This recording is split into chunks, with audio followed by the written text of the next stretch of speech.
Seat 12F. Identify yourself, the pilot demanded. Every head in the shaking cabin turned at once. There, in seat 12F, sat a small girl with short brown hair and a green jacket 2 sizes too big for her. She was 12 years old, and she looked like any other child flying alone. Nobody on that plane knew who she really was. In the next few seconds, this quiet girl would speak 2 words that would change everything. The morning had started calm at Miami International Airport.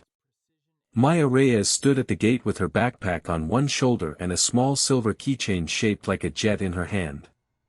She rubbed her thumb over it the way she always did when she was nervous. The gate agent smiled at her and checked her papers for unaccompanied minors. "Flying to see your aunt in New York?" the woman asked kindly. "Yes, ma'am," Maya said softly. She held the keychain a little tighter and walked toward the jet bridge, her small sneakers quiet against the carpet. The terminal had been busy that morning, full of travelers rushing between gates. Maya had waited in the boarding line with other unaccompanied minors, children wearing bright lanyards that marked them as flying alone. She stood quietly, watching the airplanes through the tall windows, studying their shapes the way her father had once taught her. The plane was a large Airbus A320, full of morning travelers heading to work meetings, family visits, and vacations. Maya took her seat by the window in row 12, seat F. Beside her sat a young man in a business suit, already typing on his laptop. Across the aisle, an older woman with silver hair read a paperback novel. Nobody paid much attention to the quiet girl with the jet keychain. To them, she was just another child traveling alone, a little shy, a little quiet, nothing more. But Maya was not an ordinary child. 2 years earlier, her father, Commander David Reyes, had been a Navy fighter pilot known across his squadron by the call sign Ghost. He earned that name because of how quietly and precisely he could fly, slipping through radar and storms without anyone noticing until the mission was done. On weekends, when other fathers took their daughters to the park, David took Maya to the base. He let her sit in the cockpit trainers. He taught her how engines sounded when they were healthy and how they sounded when something was wrong. He never spoke to her like she was too young to understand. He explained everything slowly, patiently, until she could repeat it back to him without mistake. Their lessons had become a quiet ritual between them. On Saturday mornings, David would wake Maya early and they would drive together to the base. He would sit her in the trainer's seat and play recordings of different engine sounds. Healthy engine. Worn bearing. Fuel flow problem. Compressor imbalance. She learned to close her eyes and name each one correctly, slowly at first, then faster, until it became almost instinct. "Listen with your whole body, not just your ears," he used to tell her. "An airplane always tells you the truth before the computer does. You just have to learn its language." Maya had laughed the first time he said this, thinking it was just something father said to sound wise. But over months of training, she began to understand what he meant. She learned to recognize the low hum of a healthy engine, the small changes in vibration when something started to fail, the difference between normal turbulence and real danger. He also taught her about calm, about how fear was natural but panic was a choice. He made her practice staying steady even when the trainer simulated emergencies, sudden alarms, flashing lights, the feeling of losing control. At first she froze every time. Slowly, she learned to breathe through it instead of letting fear take over. He told her that most people who failed in emergencies failed not because they lacked knowledge, but because fear silenced what they already knew. David Reyes died during a training flight over the Pacific when Maya was 10 years old. The Navy called it a mechanical failure during a high-speed maneuver. They gave her mother a folded flag and a letter of condolence. They gave Maya his old keychain, the small silver jet he always carried in his flight suit pocket. Before he died, on one of their last evenings together, he had knelt down and looked into her eyes. "Someday you might see something others miss," he said. "When that day comes, you have to speak up, even if you are scared, even if no one believes a child. Can you promise me that?" She had promised, not knowing how much that promise would one day matter. After his death, Maya kept practicing on her own.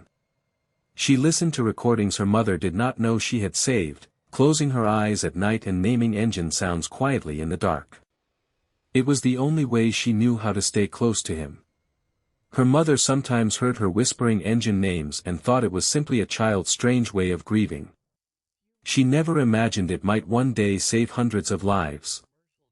Now Maya sat in seat 12F, holding the keychain, watching clouds pass below the wing. The flight had been smooth for the first 30 minutes. Drink carts moved down the aisle. A baby cried a few rows back before falling asleep again. The man beside her ordered coffee and returned to his laptop. Everything felt ordinary, the kind of flight nobody remembers a week later. The captain's voice had come over the speakers earlier, calm and routine, welcoming passengers aboard and announcing a smooth flight ahead with clear skies most of the way. Then, at cruising altitude, Maya heard it. A small change in the engine sound, a faint uneven beat, almost like a skipped heartbeat inside the metal. Most passengers would never notice such a small difference over the normal noise of flight. But Maya's whole body went still. Her father's voice echoed in her memory. "Listen with your whole body." She pressed her hand against the window and closed her eyes, focusing only on the sound. The uneven beat grew slightly louder, slightly faster. Something was wrong with the right engine. She looked around. Nobody else seemed to notice. The businessman kept typing. The older woman kept reading. A flight attendant walked by with a calm smile, checking on passengers. Maya's heart began to race, but she remembered her father's words about staying calm, about trusting her training instead of her fear. She counted her breaths slowly, the way he had taught her, in through her nose, out through her mouth, until her hands stopped shaking enough to think clearly. Minutes later, the sound changed again, this time enough for others to hear it too. A low grinding noise, followed by a small shudder that ran through the entire plane. Drink spilled. A woman gasped. The seatbelt sign lit up with a sharp chime, and the pilot's voice came over the speakers, asking everyone to remain seated calmly. But his voice had a tightness to it that revealed more than his words did. Around her, fear was spreading quickly through the cabin. A child several rows back began to cry loudly, her mother whispering that everything would be fine, though her own voice shook with doubt. The older woman across the aisle gripped her paperback so hard the pages bent. Maya felt the fear too, cold and heavy in her chest, but beneath it she felt something else, a strange steadiness that came from years of quiet Saturday mornings with her father. Maya unbuckled her seatbelt and stood up, her knees shaking slightly but her voice steady. "Excuse me," she said to the flight attendant nearby, "the right engine has an internal imbalance. It's getting worse. Someone needs to tell the pilot right now." The flight attendant, startled by the sudden request from a child, told her gently to sit back down and stay calm. But Maya did not sit down. She repeated herself, louder this time, clear enough that nearby passengers turned to look at her. The businessman beside her reached for her arm. "Sit down, kid, it's not safe to be standing," he said. Maya pulled her arm back gently but firmly. "Sir, this is not normal turbulence," she said. "The right engine sound has changed twice already. It needs to be shut down before it fails completely." Her voice, though small, carried a strange kind of certainty that made a few passengers stop talking and listen. At the front of the cabin, one of the flight attendants had picked up the intercom handset to speak with the cockpit, but in the confusion, she had not fully closed the channel after dropping it moments earlier during the shaking. Maya's clear voice traveled straight into the cockpit through the open line. Inside, Captain Daniels and First Officer Wren were already dealing with warning lights and unstable readings on the right engine. When they heard a child's voice describing internal imbalance and engine failure with such exact words, both pilots froze for a second in surprise. "Who is speaking?" Captain Daniels said firmly into his microphone. "Identify yourself." The cabin, already tense, grew quieter as passengers realized the pilot was speaking directly to someone among them. Every eye turned toward the aisle where Maya stood, small and steady, her green jacket sleeves too long for her arms, the silver jet keychain still clenched in one hand. "My name is Maya Reyes," she said, her voice trembling slightly but clear enough for the open line to carry it forward. "I can hear the engine. It's not normal. You need to reduce power on the right side before it gets worse." Captain Daniels paused. In 30 years of flying, he had never heard a young passenger describe a mechanical issue with such precise language. "How do you know this?" he asked. "Where did you learn to talk like this?" Maya took a breath, steadying herself the way her father had taught her before every difficult conversation. "My father was a Navy pilot," she said. "His call sign was Ghost. He taught me how engines sound when something is wrong. Please, sir, you need to listen to me." There was a short pause on the line, filled only with the noise of alarms in the cockpit. Then the captain spoke again, his voice careful. "If you know your father's call sign, tell me yours." The cabin went completely silent. Passengers who had been crying quieted their voices. Even the shaking of the plane seemed to pause for a moment as everyone waited for the answer. Maya lifted her chin the way her father once showed her, standing a little straighter despite her fear. "Call sign Ghost Jr., she said. "That's what he called me." Her call sign turned the cabin silent, and for several seconds nobody moved, nobody spoke, as if the entire plane was holding its breath together. Inside the cockpit, Captain Daniels exchanged a stunned look with his first officer. He had heard of Commander David Reyes before, a name respected among pilots for his skill and calm nature during emergencies.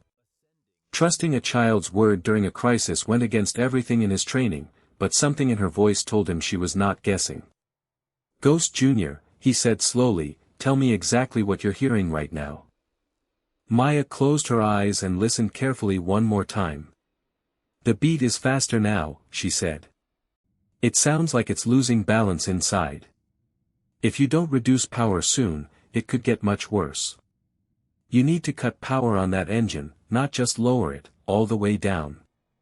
First Officer Wren checked the instrument readings again and found something strange. The automatic system was not showing the full extent of the imbalance, exactly as Maya described. "She's right," Wren said quietly. "The sensors are lagging behind what she's hearing." Captain Daniels did not hesitate. Trusting her words, he reduced power on the right engine fully, overriding the automatic system that had been slow to react. The shaking that had been rattling the entire cabin began to calm within seconds. The grinding noise faded into a quieter hum, and the smoke outside the window thinned before disappearing completely. Passengers who had been gripping their seats in fear slowly loosened their hands, looking around in confusion and relief. But the danger was not fully over. With one engine reduced to almost nothing, the plane needed careful handling to stay balanced and to make a safe landing. Captain Daniels spoke into the intercom again. "Ghost Jr., we need to descend and prepare for landing. The aircraft will want to pull to one side. Any advice from what your father taught you?" Maya thought back to quiet evenings in the flight simulator, her father explaining what pilots did when an engine could not be trusted. "Don't fight it completely," she said. "Let the plane lean slightly toward the working engine side. Use small movements, not big ones. If you try to force it straight, it will be harder to control." The pilots followed her guidance carefully, making small adjustments instead of large corrections.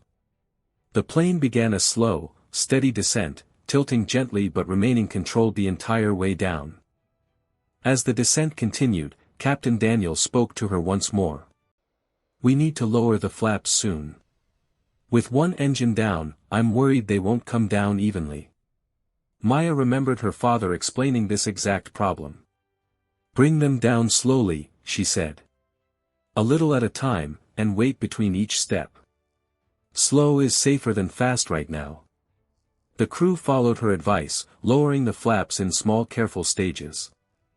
As the airport came into view below, fire trucks were already lining the runway, lights flashing in preparation.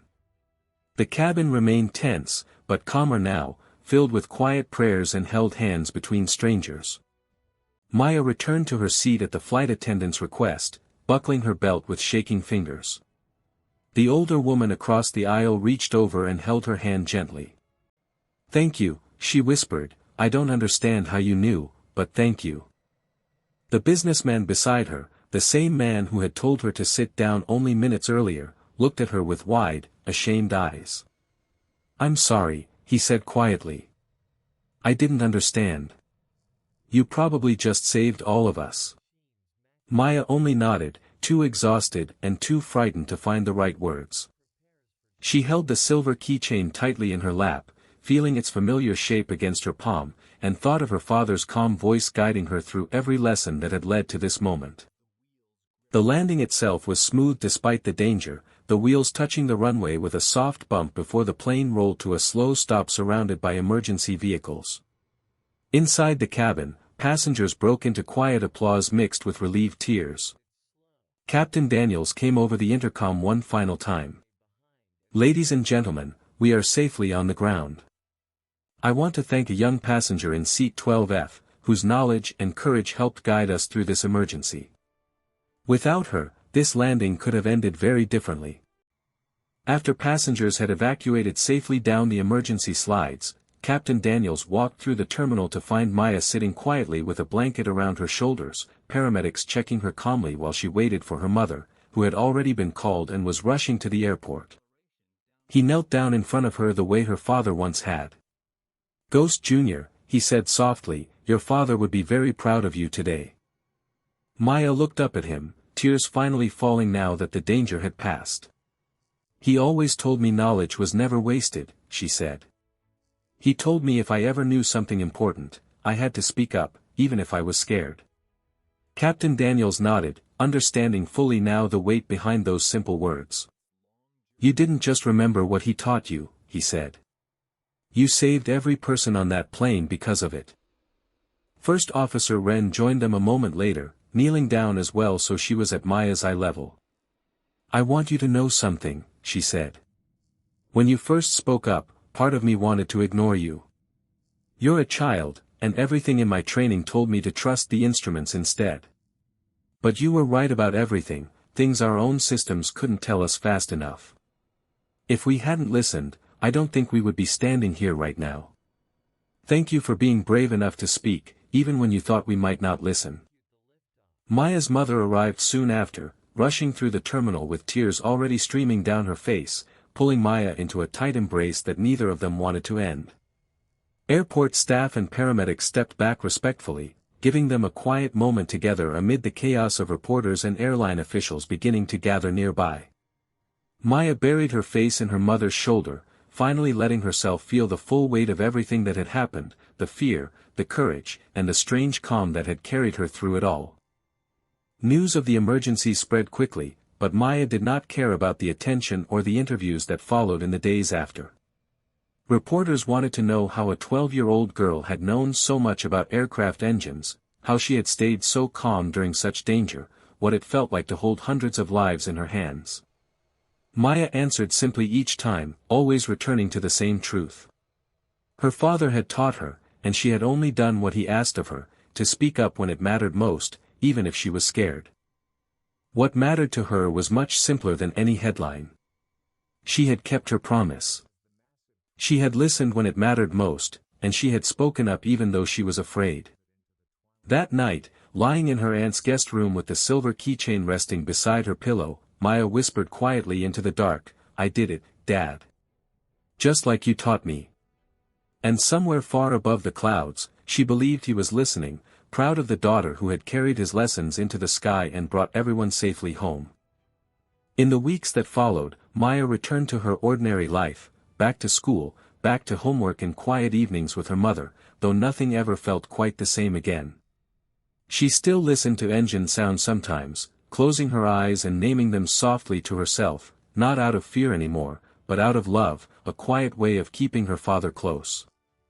She understood now what he had meant all those Saturday mornings in the trainer's seat, that knowledge given with love never truly disappears, and that courage has no age, only the willingness to speak when the moment calls for it.